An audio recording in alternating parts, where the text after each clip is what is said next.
Siempre hay una pregunta.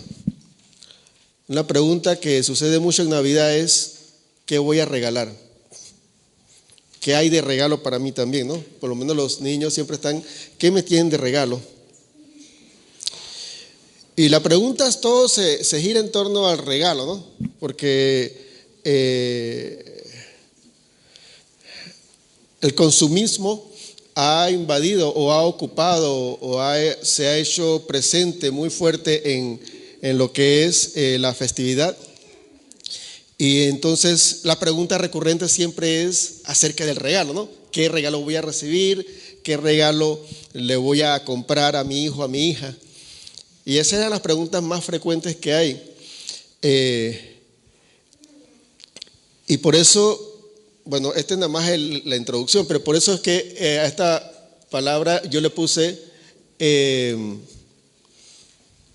preguntas de Navidad. Porque ya hemos superado la parte de las preguntas de los regalos, ¿no? ¿Qué voy a regalar? ¿Qué me van a regalar? Y todo esto.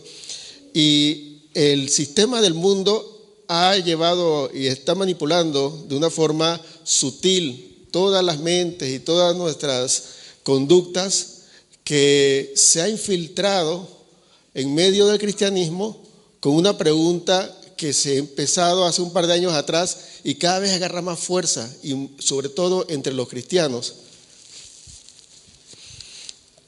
Y la pregunta es, ¿debemos los cristianos celebrar o no la Navidad? Y yo no sé si usted se ha encontrado con esa pregunta, pero se está dando mucho. De hecho, hay pastores, hay congregaciones, hay individuos, que se hacen esa pregunta, y muchos de ellos hay quienes están opuestos a la celebración de la Navidad, con argumentos contundentes, firmes y convincentes. Y yo en este momento quiero hablar acerca de esta pregunta, o sea, de la pregunta sobre qué vamos a regalar o no. De eso se encarga el comercio y el marketing en la televisión y en todos los medios. Pero de que nosotros tengamos una actitud correcta en momentos de diciembre, en Navidad, esa es una pregunta muy interesante para nosotros como cristianos. Espero no ir muy rápido por las personas que no hablan español, pero ahí vamos a darnos a entender lo más que podamos. Las tradiciones que rodean la Navidad no tienen mucho que ver con lo esencial del nacimiento del Hijo de Dios para salvarnos. Voy a empezar a presentarle el panorama de los argumentos de aquellos que se oponen a la celebración de la Navidad. Y quiero que sepan que no estamos hablando de ateos, estamos hablando de personas creyentes. Porque aunque se trata de relacionar y buscar razón o sentido, no se logra incluir dentro de la palabra o de la doctrina cristiana cosas tradicionales de la fiesta de la Navidad. Por ejemplo, el árbol de pino, las decoraciones con luces, las bolas, las estrellas en la punta del árbol, las guirnaldas, los regalos bajo el árbol, entre otras cosas que en realidad tienen origen en tradiciones y ritos paganos, o sea que no tienen nada que ver con nuestra creencia y nuestra fe cristiana. Yo no estoy ahora en este momento predicando en contra de eso, nomás estoy presentándole el argumento que tienen aquellos que se oponen a la celebración de la Navidad. Otra polémica muy fuerte es acerca de la fecha, 25 de diciembre, para celebrar el nacimiento de Jesús. Teológicamente o aquellos estudiosos de la palabra coinciden en que es imposible que Jesús haya nacido en invierno, el 25 de diciembre, porque los pastores estaban con las ovejas afuera y las ovejas están encerraditas en esa época. Si es que no estaba cayendo nieve, porque en Israel cae nieve. Entonces, es ilógico que el nacimiento del Hijo de Dios sea en diciembre 25, porque no iba ahí. Ahora, con todo esto estoy dándole los argumentos de aquellos que están en contra de la celebración de la Navidad el 25 de diciembre. No, lo peligroso de eso es que si nosotros no celebramos que nació, entonces desconocemos que existió.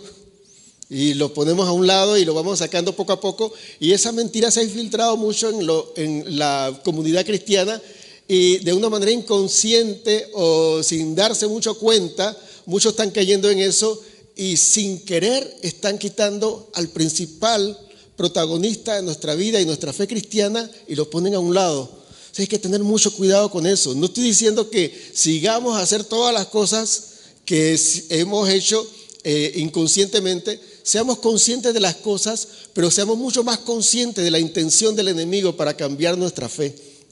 Porque con cosas sutiles, mira, de hecho ya muchas cosas han cambiado. Que el 25 de diciembre, que si el arbolito, estas cosas tienen que ver con el nacimiento de Jesús. Ese es un detalle al lado de lo que anteriormente se ha venido trabajando en la sociedad para desplazar cosas muy importantes en nuestras vidas. Porque felices fiestas se dice ahora y se ha dejado de decir feliz Navidad.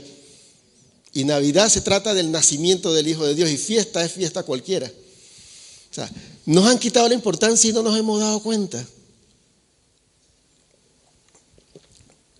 Y nosotros repitiéndolo.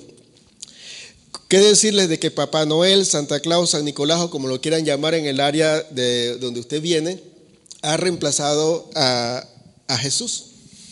Porque todas las generaciones, excepto aquellos que sus padres se han encargado de mantener nuestra fe cristiana como un legado en sus hijos, están programados ahora con Papá Noel, con Santa Claus o con San Nicolás.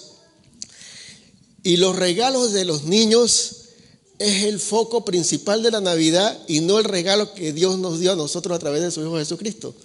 O sea, todo el mundo en diciembre, 24 de diciembre, está enfocado en comprarle regalo a los niños.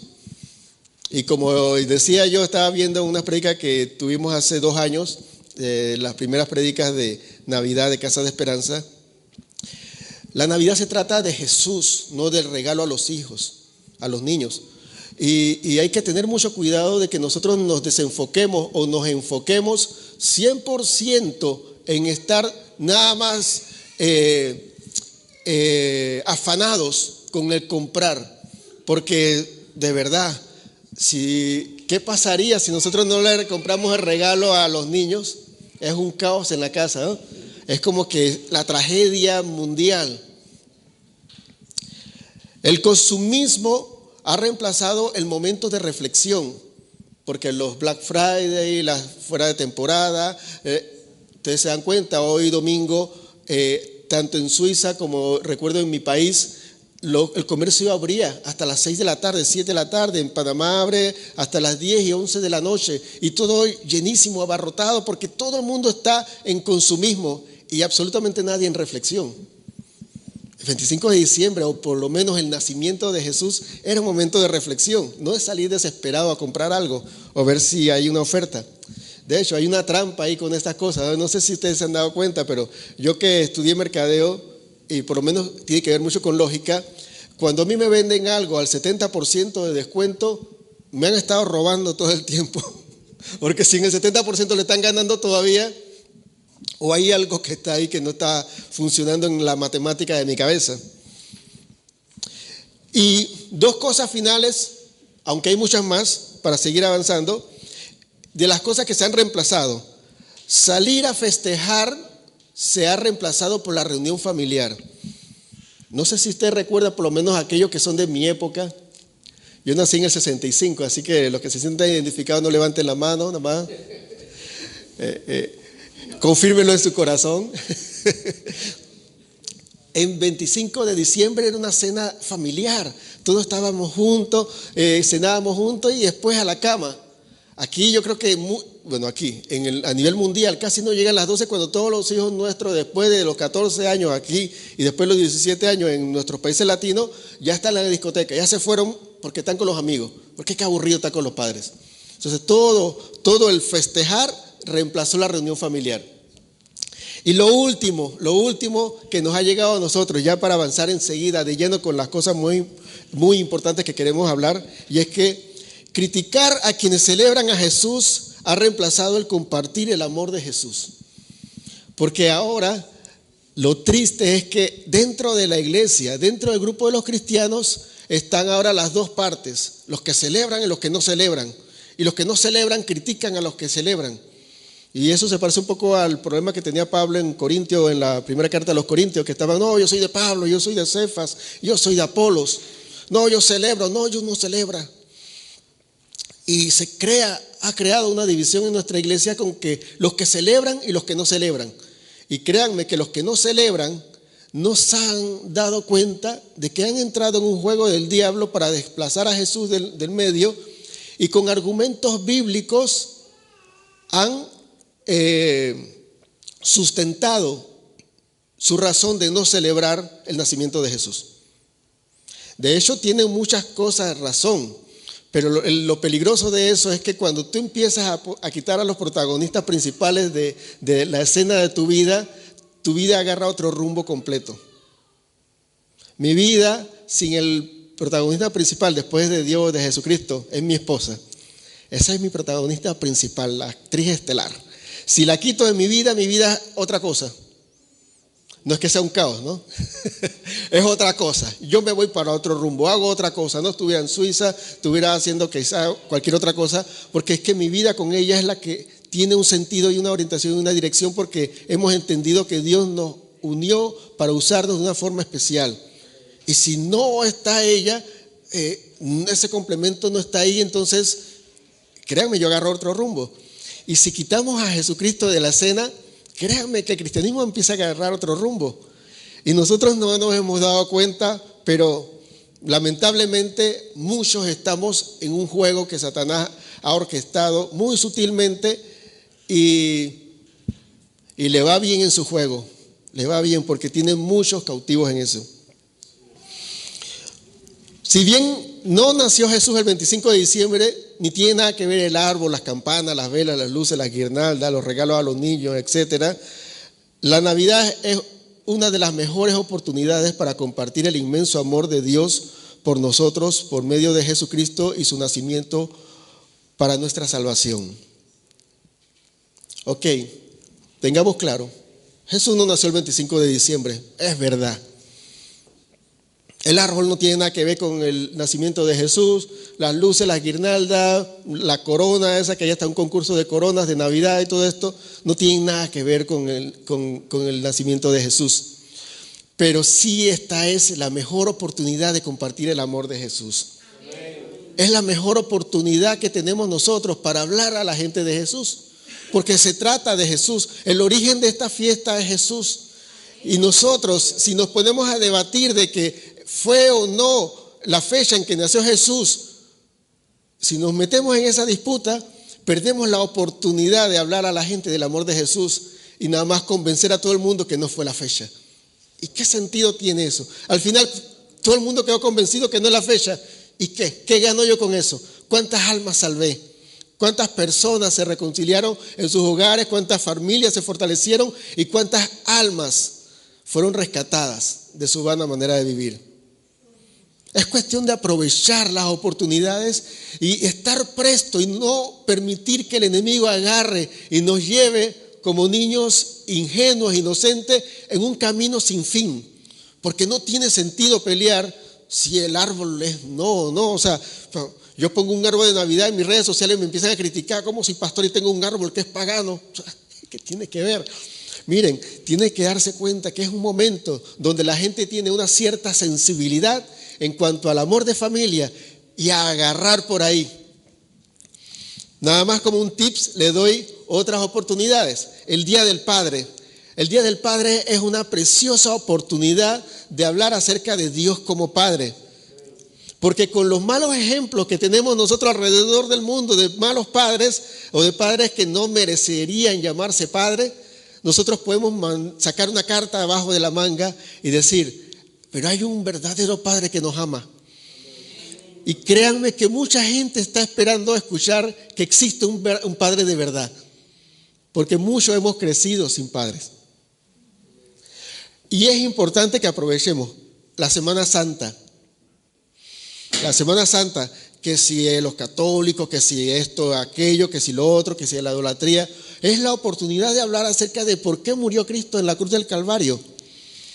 Aprovechemos nosotros las oportunidades que Dios nos da y no nos vayamos tras el encantamiento de los enredos y de la confusión que el enemigo está poniendo en la mente de muchas personas.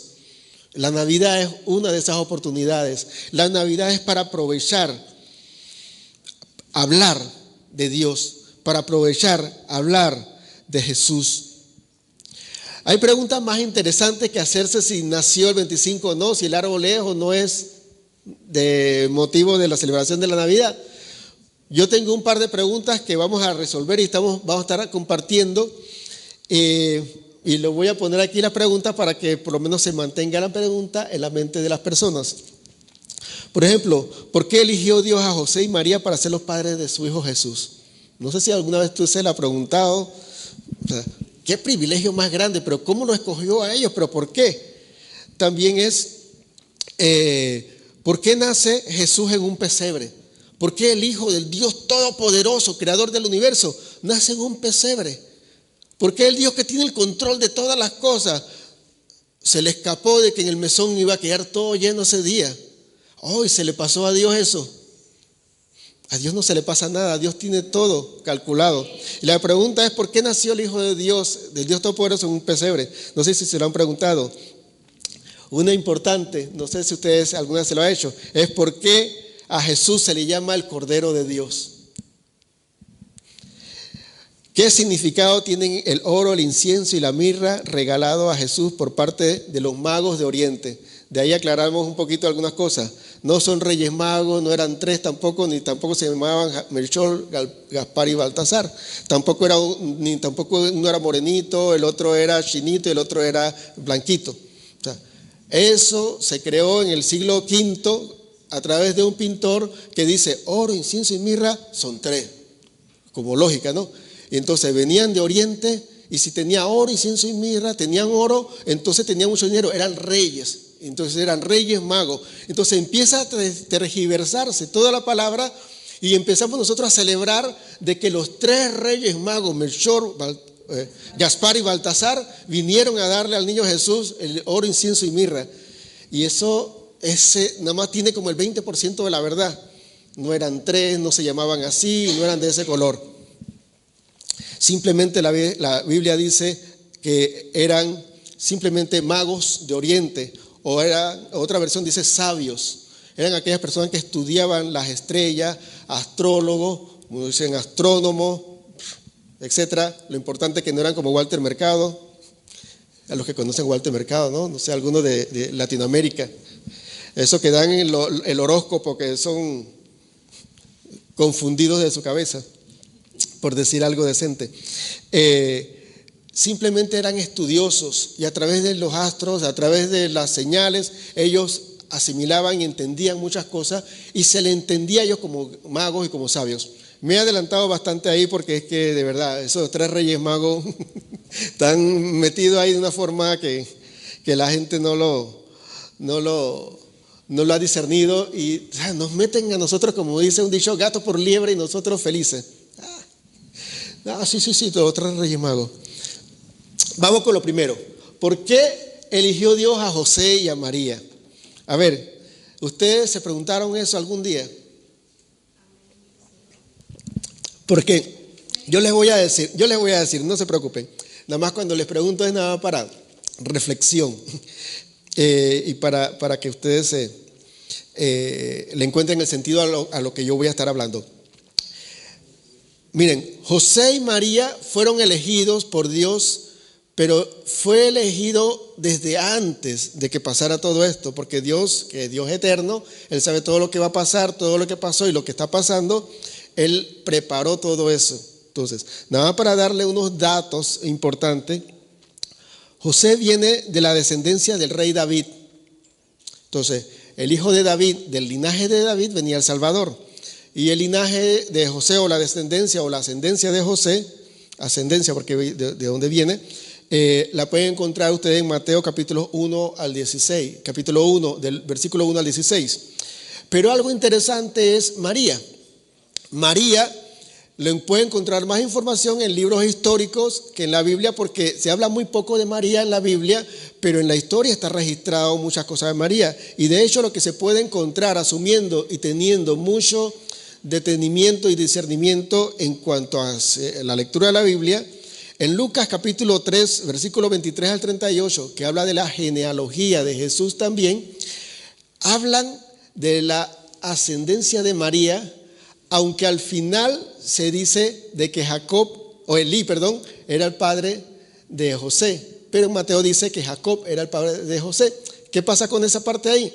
Es que en los antiguos, los suegros de la mujer adoptaban al esposo o al yerno como hijo, o sea, lo consideran como hijo. Entonces, cuando usted estudia la ascendencia de cada uno de ellos, se da cuenta de que hay como una variación en el camino, ¿no? Y es que se equivocó alguien. No, es que Lucas está hablando de la ascendencia de María, o sea, de quienes venían antes, sus ancestros.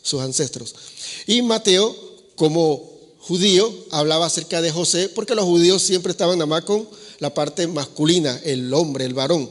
Pero Lucas era gentil. Lucas no era judío y él tenía también la otra parte, tenía que complementarlo, y el Espíritu Santo, que nos ama tanto, nos pone toda la información para que la sepamos. En esta parte interesante usted se va a encontrar, que lo va a encontrar y lo va a buscar en casa porque no nos atrasemos, que cuando Lucas habla acerca del linaje de María, esto viene de la tribu de Leví. Y la tribu de Leví, ¿se acuerdan quiénes eran? En los patriarcas eran los encargados del sacerdocio, de la iglesia, del templo, del santuario o del tabernáculo. Llegué hasta la palabra, ¿no? Se encargaban del tabernáculo. O sea, los levitas eran los que ministraban el tabernáculo. Y si ponemos de que por qué eligió Dios a José y María, porque saca a uno del linaje real y a una del linaje sacerdotal. Entonces, él es rey y sacerdote, el que viene naciendo. Dios no se le escapa nada y no tiene algo al azar como que, María se porta bien, José dice que es justo. No, es que era preparado, de dónde venía cada uno. Y créanme, cada uno de ustedes y nosotros tenemos propósito. Que cuando usted empieza a mirar para atrás algunas cosas de sus ancestros, aunque quizá le dé pavor ver alguna cosa de sus ancestros, va a encontrar algo que va a darle sentido del por qué usted al final ha llegado a los caminos del Señor. Porque Dios tiene un plan trazado con la vida de cada uno de ustedes. Lo tenía trazado con José y lo tenía trazado con María. Ese plan era que naciera a través de ellos el perfecto rey y sacerdote que iba a librar y a ministrar al mundo entero a través de Jesucristo. Cuando ustedes se preguntan alguna vez, ¿pero por qué María? ¿Por qué era buenecilla? ¿Por qué era obediente? ¿O por qué José? ¿Por qué era justo? No, era porque venían del linaje real y sacerdotal y era lo requerido para que el Salvador naciera. Claritos con eso. Eso es más importante que si yo le explique si el árbol o no. De hecho, el 25 de diciembre lo que se celebra es el Día del Dios Sol y otras cosas. Y le puedo dar mucha información acerca del 25 de diciembre y desde dónde viene todo eso. Pero al final, ¿qué sentido tiene? ¿Los va a ayudar a ustedes emocionalmente, espiritualmente? ¿O los van a poner a ustedes más escépticos de cualquier cosa que pase? A lo mejor tiene un trasfondo malo. Mejor lo que nos metemos y nos sumergimos en la palabra del Señor y en sus verdades, y toda la tiniebla huye, porque cuando se enciende la luz ya no hay más tiniebla. Es mejor no estar cazando fantasmas y viendo cosas malas a todo alrededor. Es mejor, en vez de cazar fantasmas, es mejor meterse en la palabra. Meterse en la palabra. Dice que los cajeros de los bancos, las personas, no los automáticos, ¿no? Las personas que son cajeros, los que lidian con dinero. Ellos, para conocer los falsos, los entrenan en conocer bien el verdadero. Porque cuando llega un falso se dan cuenta que es falso porque no es como el verdadero. Nosotros, si nos metemos en la palabra y nos sumergimos en una relación con Dios, nos damos más rápido cuenta cuando no es de Dios algo. Pero si nosotros nos empezamos a ver qué es malo y a ver fantasmas por todos lados y Satanás y una sombra y las cosas así, vamos a estar confundidos. Vayamos a la luz y al final, cuando viene la luz, las tinieblas huyen.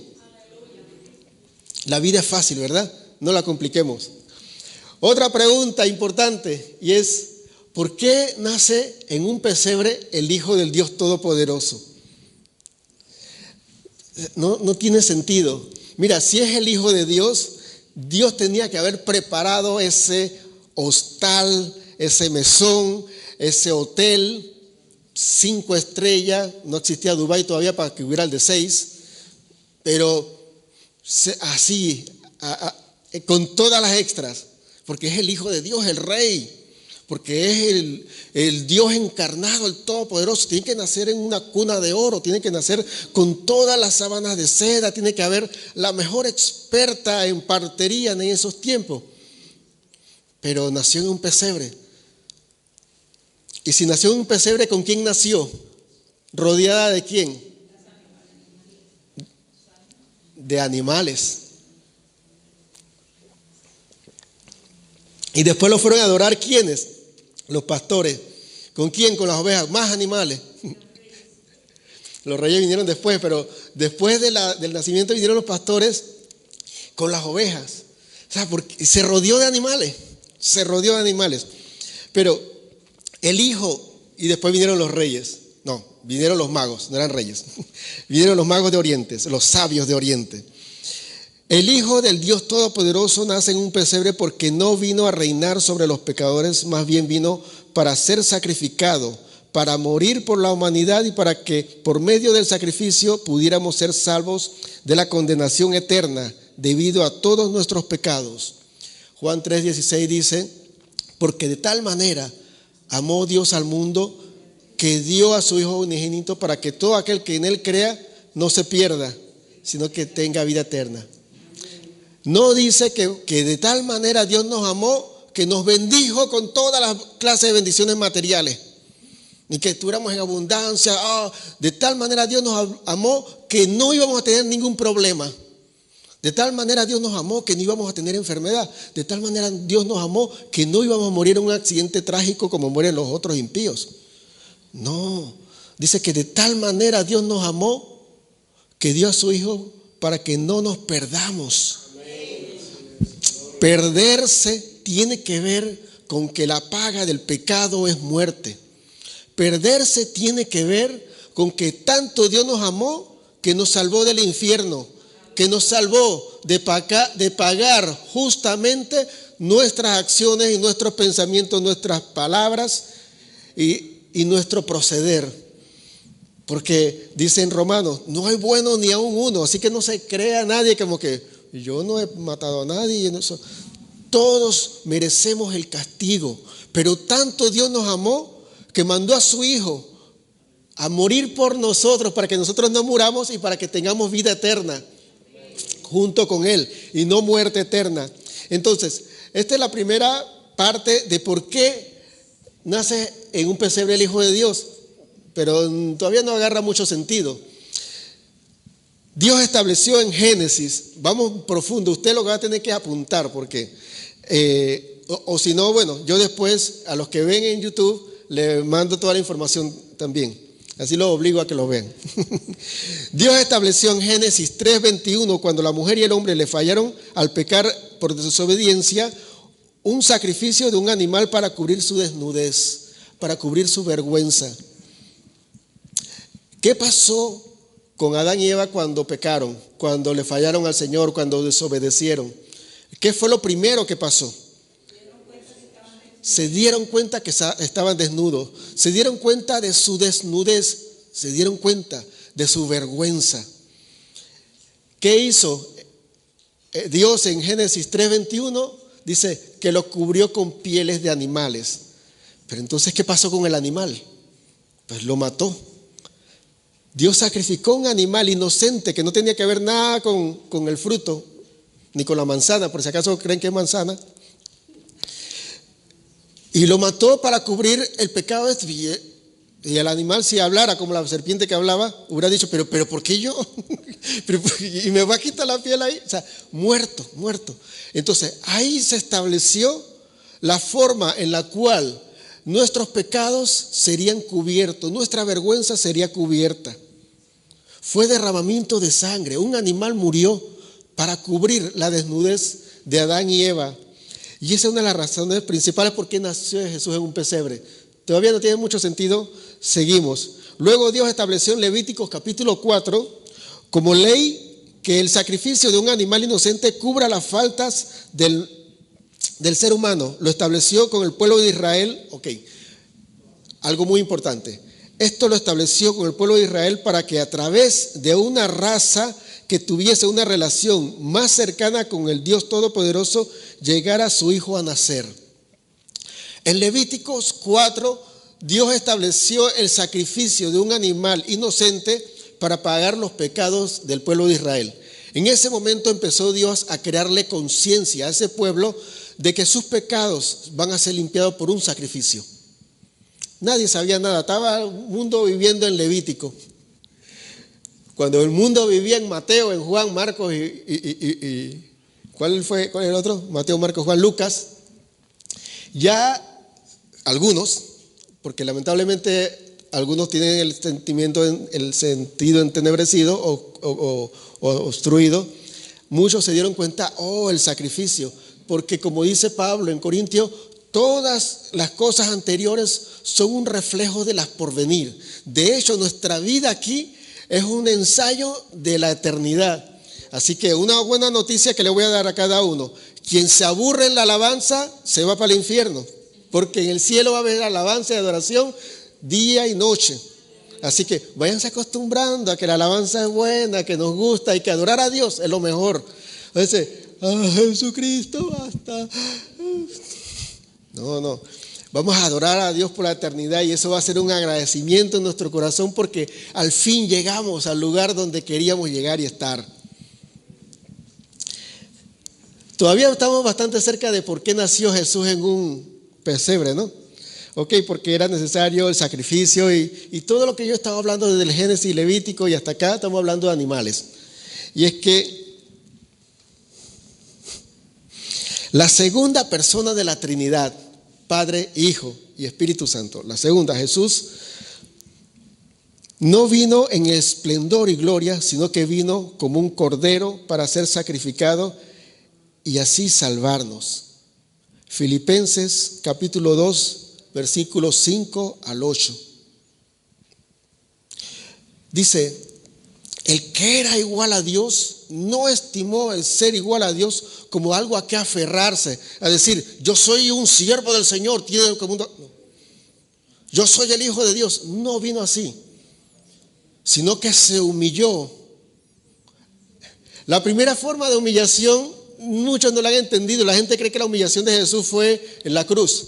La forma de humillación de Jesús fue hacia ese hombre. Dice, porque léanlo, cuando lo lean se van a encontrar en el capítulo 2 de Filipenses 5. Dice, se humilló a sí mismo tomando forma de siervo y estando en la condición de hombre, se humilló a lo sumo. O sea, se humilló siendo hombre, pero se humilló siendo siervo. Y siervo, ahí lo comparamos con el salmo que dice, como el siervo brama por las corrientes de las aguas, así clama por ti, oh Dios, el alma mía. Un salmo, dice así. No le voy a decir cuál porque no me acuerdo. para no mentirles.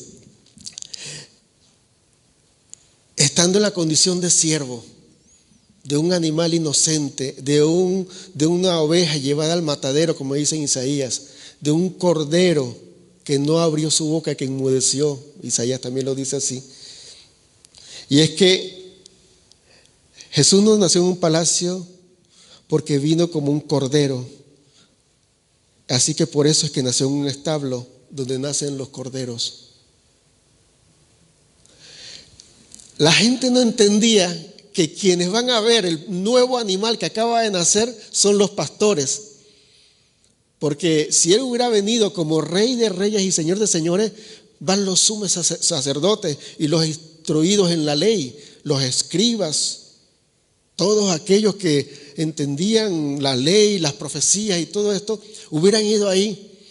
Pero Jesús nació no para la religión, Jesús nació para la salvación de todo el mundo, no para la religión judía, no para unos cuantos judíos entendidos en la ley, sino tú y yo estamos de balde, en vano aquí, hablando acerca de Jesús y Él nació para los judíos.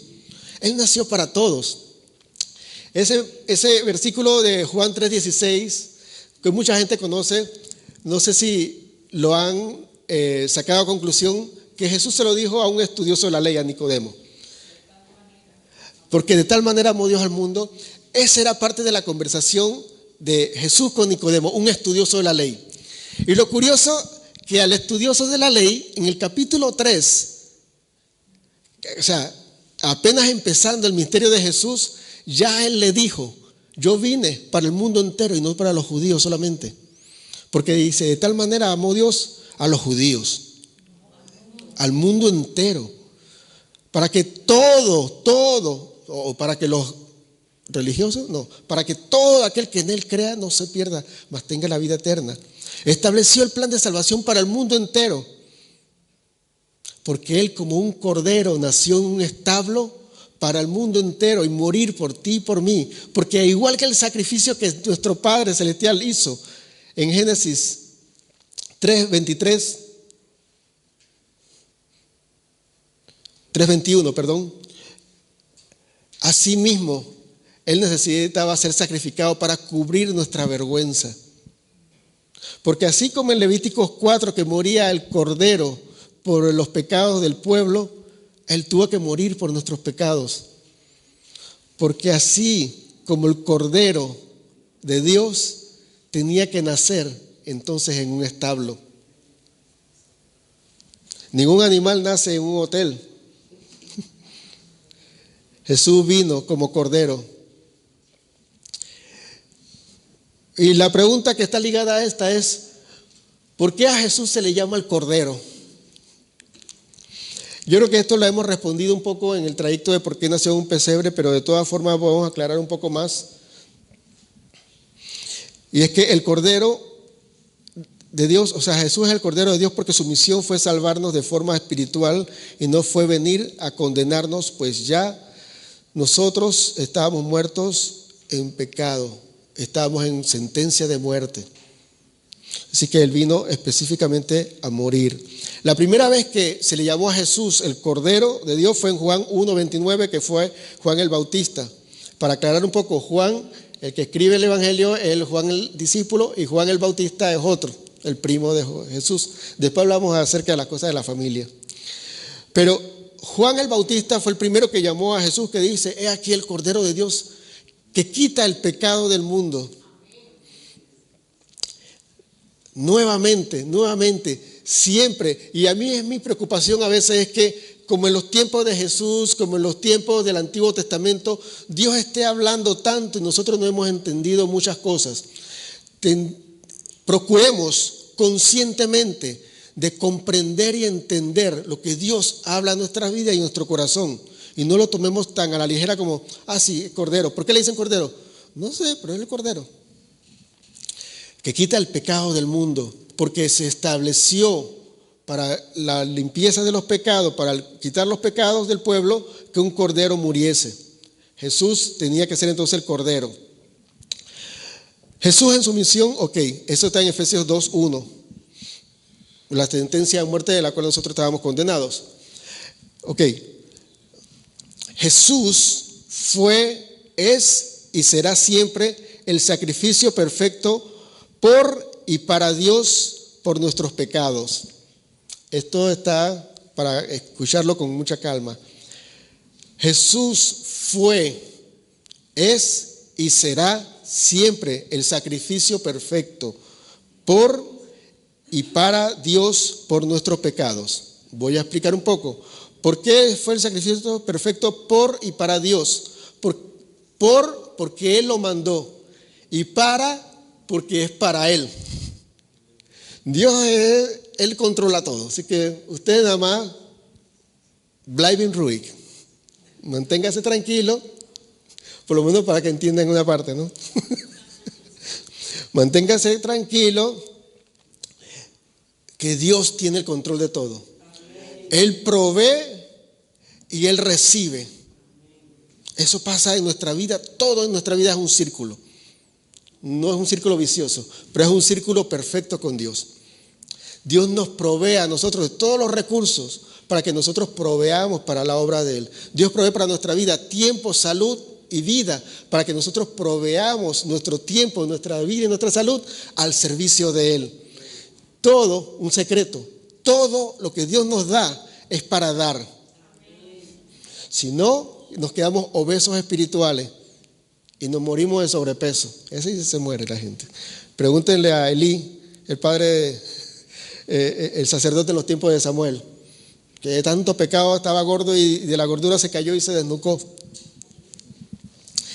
Nosotros tenemos que entender que todo lo que tenemos y todo lo que recibimos de parte de Dios, todo es para dar, todo. Ahora, es de Dios y para Dios. La otra parte, la primera parte, porque Jesús fue, es y será para siempre el sacrificio perfecto. ¿Por qué? Porque fue, es y será.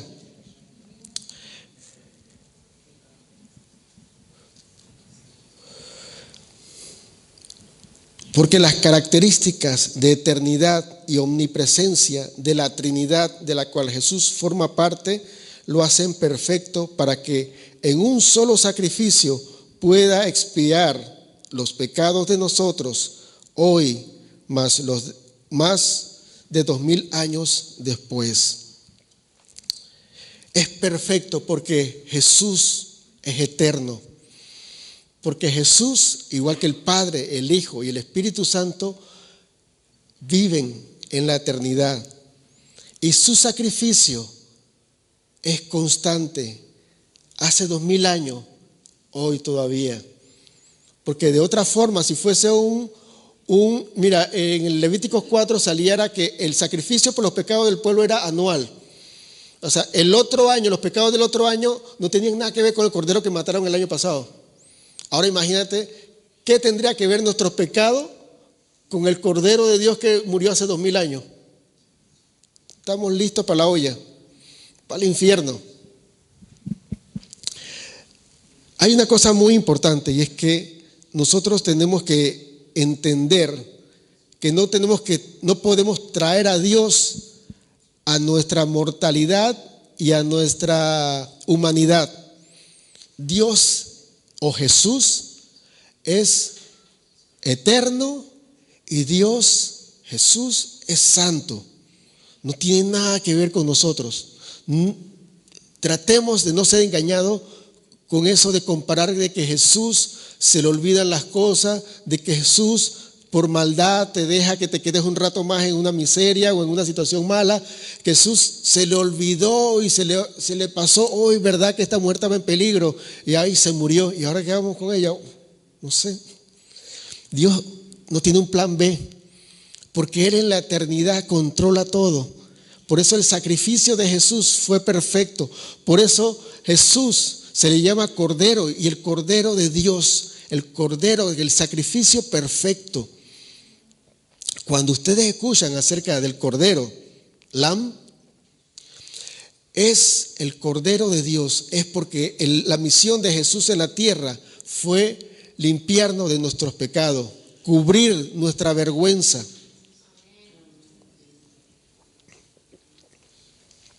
Ahí vamos entendiendo muchas cosas. Eso logra ser propicio para nuestros pecados. Propicio es exactamente lo apropiado.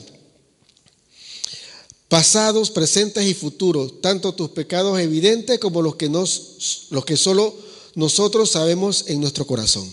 Ok. El que Jesús en su eternidad, en su característica de eternidad, haya sido Él el sacrificio perfecto, lo hace perfecto porque Él cubre y borra nuestros pasados, nuestros pecados pasados, nuestros pecados que estemos nosotros cometiendo ahora y los pecados que vayamos a cometer. No es una licencia para pecar, pero es una condición de hijo que nosotros tenemos que tener la seguridad de que tenemos el recurso de hijo de ir y apelar ante Dios cuando nosotros fallamos.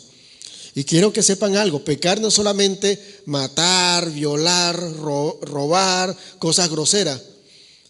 El pecado, como vimos en la prédica anterior, son cosas rutinarias que le faltamos a Dios. Y si no han visto la prédica pasada, está en YouTube. Dios a través de Jesucristo, el Cordero Perfecto, cubre todos nuestros pecados, pasados, presentes y futuros, y cubre nuestros pecados evidentes y secretos. O sea, que no crean que Dios no se ha dado cuenta de los 3 o 4 pecados que usted tiene, que nadie se ha dado cuenta. Porque puede que engañe a mucha gente, puede que le oculte la verdad a mucha gente, pero de Dios no se puede esconder. En el Salmo 139 dice el salmista que aun si yo me fuera a esconder en el infierno, donde están los muertos, donde está la pestilencia, donde la santidad de Dios no llegaría, entre comillas, ahí Él me encontraría. Dice también que aún no ha llegado la palabra a mi boca cuando tú la conoces toda. Él conoce la intención y los pensamientos. No solamente lo que tú piensas, sino la intención por la cual tú lo piensas.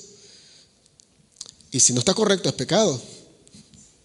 Entonces, Dios conoce todo esto, pero la buena noticia de esto, por eso se llama Casa de Esperanza, es que el Cordero de Dios, el perfecto sacrificio, nos libra de todos los pecados, pasados, presentes, futuros, externos y profundos en nuestro corazón. Ese es el recurso, ese es el sacrificio propicio para nosotros. Y ese fue el que nació, no fue 25 de diciembre, ¿qué importa? Pero nació. Y el sacrificio vino y lo hizo y lo logró, porque dijo en la cruz, consumado es. Pueden ver un poco más en 1 Pedro capítulo 1 del 18 al 21. Hay una revelación, pero que usted tiene que leerla sentado. Y quiero que antes de leer 1 de Pedro capítulo 1 del 18 al 21, si la tiene en Nueva Traducción Viviente mejor, cuando la lea, quiero que antes de leerla, quiero que oren y pídale al Espíritu Santo que le dé la revelación adecuada de lo que quiso el apóstol Pedro imprimir, guiado por el Espíritu Santo, para ti, para mí hoy. Porque no vamos a hablar del pueblo, no vamos a hablar de los cristianos, vamos a hablar de ti y de mí. Dios te habla y Dios quiere que tú conozcas su verdad. Terminando, porque ya muchos tienen hambre. Esto es la fiesta de fin de año, abre el apetito a mucha gente. ¿Por qué regalan a Jesús oro, incienso y mirra? Ya estuvimos hablando al principio de que no eran 3 reyes magos, eran magos de Oriente. Primero no eran reyes, se presume que era rey porque regalaron oro, y bueno, en esos tiempos el oro era nada más una adquisición de los reyes y gente que tenía, gente pudiente. Entonces asimilaron eso. Todas estas cosas empezaron a ocurrir en el siglo V, o sea, mucho después de todo lo que pasó. Otra cosa, que especulan que eran 3 porque era oro, incienso y mirra. Bueno, este y este. No, hay una versión histórica que habla acerca de 4, otra versión histórica que habla acerca de 12. Pero ¿cuántos fueron? Mira, es irrelevante. Si eran reyes, si tenían mucho dinero, es irrelevante. Lo importante es que eran sabios de Oriente. Son personas que estudiaban el cielo. Y en los cielos encontraron una señal que ninguno de los escribas y fariseos y saduceos que estudiaban mucho la letra pudieron entender la revelación increíble de Dios en ese momento. Pero a Dios le plació, porque Dios vino no solo para los judíos, sino para el mundo entero. La primera verdad de esto, antes de llegar a los detalles del oro, incienso y mirra, es que en esto Dios muestra de que vino para personas sencillas y para el mundo entero. Vinieron personas de tercera categoría, pastores, gente que estaba rechazada, no eran parte de la élite o de la sociedad, sino simplemente los que estaban atrás. ¿Recuerdan cómo trataron a David por ser pastor? Es que sí, hay uno, se nos olvidó, hay un hijo. ¿Cómo se le va a olvidar un hijo? A menos que sea la película esa que están dando esta de Navidad de Kevin, Home Alone, que se le olvidó el niño en la casa. Pero ¿cómo se te va a olvidar un hijo? A menos que tú tengas en poco su condición o sus actividades. Y ese era un pastor. Y a Dios le plació agarrar a ese pastor, hacerlo rey. Y después Dios le plació de traer a los pastores a que vinieran a adorar primero que todos los entendidos en la palabra, primero que todos los religiosos. Y luego hizo traer a personas fuera del conocimiento del Dios de Israel, porque Dios les reveló la verdad a ellos y vinieron ¿a qué? A adorar, cosa que era totalmente lo contrario que los estudiosos de la ley querían hacer, que lo que querían era acabar, lo querían matar. Y era ilógico. Nace el Hijo de Dios, nace la profecía en Miqueas, en Isaías, en Jeremías, en tantos otros libros. Dice que hay 300 profecías en el Antiguo Testamento acerca del nacimiento de Jesús. Nace específicamente en Miqueas la información de que iba a nacer en Belén, donde efectivamente fue. Hay tantas cosas que eran tan claras que incluso cuando Herodes, que los magos de Oriente fueron allá a decirle que venimos a adorar al rey, el hijo de los judíos, él habló con los fariseos y con el Sanedrín, con la élite de aquellos sacerdotes, y dice, pero ¿cómo es esto? ¿A dónde iban a nacer? Y ellos dijeron, en Belén, porque está en Miqueas. Saben todo esto y no van a adorarle, quieren matarlo. Pero bueno, ahí lo que pasa es que Dios le plació de que nosotros conociésemos al Salvador, ya que ellos no lo conocieron. Dice en Juan capítulo 1, dice, a los suyos vino y los suyos no le recibieron. Mas a todos los que le recibieron, a los que creen en el Hijo de Dios, les dio la potestad de ser llamados hijos de Dios. El resto son criaturas de Dios. A quienes que reciben a Jesucristo en su corazón como Señor y Salvador, tienen la potestad, tienen el privilegio, tienen el carnet el ausweis de ser así, ciudadano del cielo, coheredero con Cristo y heredero de Dios. Amén. Pero solo cuando crees en Jesucristo. Y si tú eres de Oriente, y si tú eres un pastor de tercera clase, tú tienes la potestad de ser llamado hijo de Dios. Y si tú eres un religioso, y si tú eres una persona que va a la iglesia y viene los domingos a la iglesia y que lee la Biblia, pero no tienes a Jesús en tu corazón como Señor, sino que señoreas tú, no eres hijo de Dios. Es así de sencillo. No te hace el ser del pueblo de Dios hijo. El Hijo de Dios te da el privilegio de ser hijo de Dios cuando lo recibes en tu corazón y Él señorea. Eso es para tener en claro muchas cosas. De que venir a la iglesia no te hace salvo. Lo que te hace salvo es que creas en tu corazón y que sea tu Señor. Regresemos a los magos de Oriente. Los magos de Oriente, ¿por qué oro, incienso y mirra? Nosotros estuvimos buscando mucha información, mi esposa y yo. Hoy yo estaba orando y estaba buscando y el Señor me permitió ver algo muy importante.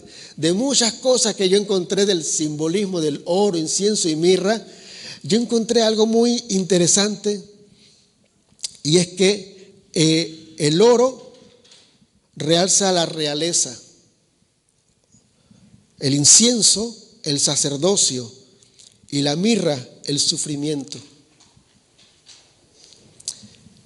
Ya les dije que del linaje de José venía la realeza, porque viene del linaje de David. Del linaje de María venía el sacerdocio, porque viene de Leví.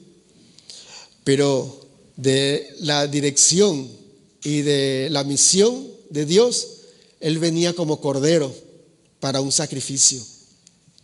Entonces el oro, el incienso y la mirra confirmaban su realeza, su sacerdocio y su misión. Y lo bueno y lo entendido es que nosotros nos acerquemos a Dios realmente como Él es, entendiendo como Él es. Le explico.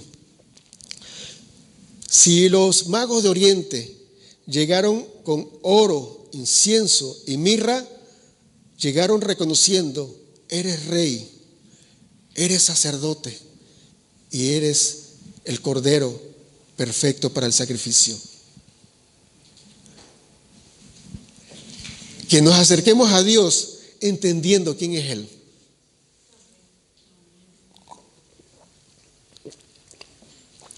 Nada más para aclarar algo, Dios no es nuestro sirviente. Nada más para aclarar algo, cuando me acerco a Dios, la pregunta no es qué me va a dar Dios o qué me va a responder Dios a mi queja o a mi necesidad. La pregunta es, ¿qué le traigo yo a Dios? Uno puede traerle los problemas y las preocupaciones y eso es muy cierto. Pero créanme algo, que cuando uno tiene un problema, y lo digo como persona que tiene problemas, ha tenido problemas y tendrá problemas. Cuando uno llega a Dios con los problemas y se dedica únicamente, como los magos de Oriente, a adorar a Dios, dándole el sentido de quién es Él, las cosas cambian. El problema nuestro siempre va a ser el enfoque. Cada vez que nos enfocamos en nosotros mismos, perdemos las bendiciones de Dios. Y cada vez que nos enfocaremos en Dios, ganaremos todas las bendiciones de Él. Y eso tenemos que entenderlo. Eso tiene que entrar en nuestra cabeza, bajar en nuestro corazón y regar en todo nuestro sistema. Y que todo nuestro ser, nuestro ADN esté impregnado de que yo me debo en adoración a Dios.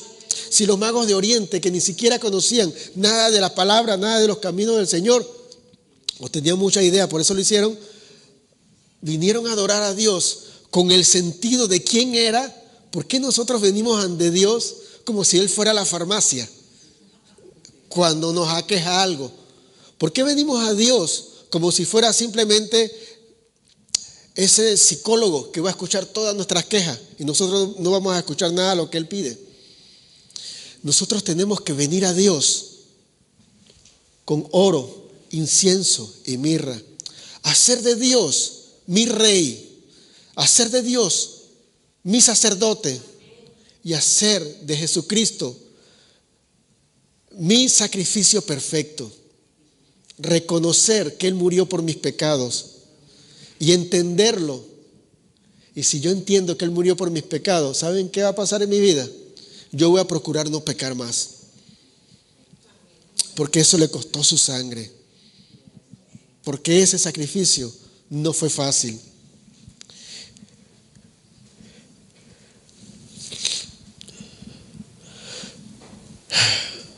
Terminando, ya para nosotros, ¿qué es realmente para mí entonces la Navidad? Alguien pensará que en el camino me fui de la senda, me extravié y empecé a hablar acerca de otras cosas, pero la Navidad tiene que ver con que nació el Rey de Reyes, nació el Sumo Sacerdote y nació el Cordero Perfecto. La Navidad tiene que ver con que nació Jesús. La Navidad tiene que ver con que el Salvador de mi vida vino a la tierra, hizo un sacrificio perfecto que acá abarca mis pecados pasados, mis pecados presentes y mis pecados futuros, que incluye mis pecados internos que yo no conozco o que mucha gente le oculto, y mis pecados evidentes ante todo el mundo que yo digo, no puedo con esto, no puedo con esto, yo sé que soy así, no puedo con esto. Estos pecados, Dios a través de Jesucristo los cubre, como en Génesis 3:21, a través de esa piel, de ese cordero que murió para cubrir la vergüenza. Nos limpia, así como en Levíticos 4, por el sacrificio sacerdotal instituido para el pueblo de Israel, pero luego aplicado al mundo entero a través de Jesucristo, y nos limpia de todo pecado a través de ese niño que nació. Porque ese niño que nació, a diferencia de nosotros nacimos para tener un propósito en la vida y vivirla, y compartir, tener una esposa, tener una hija, y tener familia, y tener una congregación, tener una profesión, y tener todo esto. Jesús nació para morir. Desde que nació como cordero, porque nació para el matadero, porque su misión era morir. Mi misión, ni la misión de cada uno de ustedes es morir. La misión de cada uno de nosotros es vivir esa vida plena y abundancia que Cristo da, porque aunque el enemigo ha venido como para robar, matar y destruir, y ha venido como un río contra ustedes, a hacer de ustedes un desastre, el Señor levanta bandera y les da vida, y vida en abundancia a través de Jesucristo. Pero a través de ese niño que nació en el pesebre como un cordero directo y sellado y preparado para el matadero. ¿Para el matadero cuál? El sacrificio de la cruz por mí. Regresando a la pregunta, no es 25 de diciembre el día del cumpleaños de Jesús. Es verdad, Jesús no dijo que recordáramos su nacimiento como los cumpleaños de nosotros. Es verdad, Jesús dijo, hagan memoria de mí, del sacrificio en la cruz, de la Santa Cena, hasta que yo venga. No dijo, acuérdense de mi cumpleaños hasta que yo regrese. Dijo, acuérdense del sacrificio en la cruz, porque el nacimiento fue el paso importante para él, siendo hombre, cumplir esa misión. Pero la misión, el objetivo de la misión era la cruz, era el Calvario. Eso es lo que hay que hacer memoria de él. Pero ahora, por eso nosotros no vamos a recordar que él nació. Recordemos que él nació. Pero en cada momento de nuestra celebración de de diciembre, de esta Navidad, tengamos presente que él nació por mi salvación. Él nació para que yo sea salvo. Nació principalmente, y muy crudo se lo voy a decir, nació para librarnos del infierno, porque el infierno es lo que merecemos todos nosotros por nuestras actitudes. Pero él nos libra y él nos ama, y su amor no cesa, su amor no se acaba. Como dice la alabanza que estamos escuchando, su amor nos persigue, nos busca, toca la puerta insistentemente, como en el Apocalipsis 3:20, para que nosotros abramos y cenemos con él y él compartir con nosotros. Dios quiere tener comunión contigo y conmigo a través de su Hijo Jesucristo, y por eso nació. Por eso yo celebro y por eso yo aprovecho esta oportunidad para hablar a todas las personas que estén celebrando, preguntarles, ¿sabes qué celebramos? Celebramos que el Salvador de mi vida nació, y ese puede ser tu Salvador también. Y no hay nada de malo celebrar. Celebremos, porque hay que celebrar de que no vamos para el infierno. Alegrémonos porque no vamos a la condenación eterna, porque todo lo que era contrario a nuestro, esa acta de decreto que no podíamos cumplir nosotros, Cristo la clavó en el Calvario y la exhibió, y a la muerte le dijo, ya no tienes potestad sobre los hijos míos que son declarados hijos por medio de aceptar a Jesús en su corazón. Agarremos y tomemos esta fecha para celebrar, para ser felices y darnos cuenta que tenemos el más grande regalo, el mejor de todos, el eterno. Gocémonos, celebremos eso. Voy a orar para terminar y luego oraré por las cosas especiales.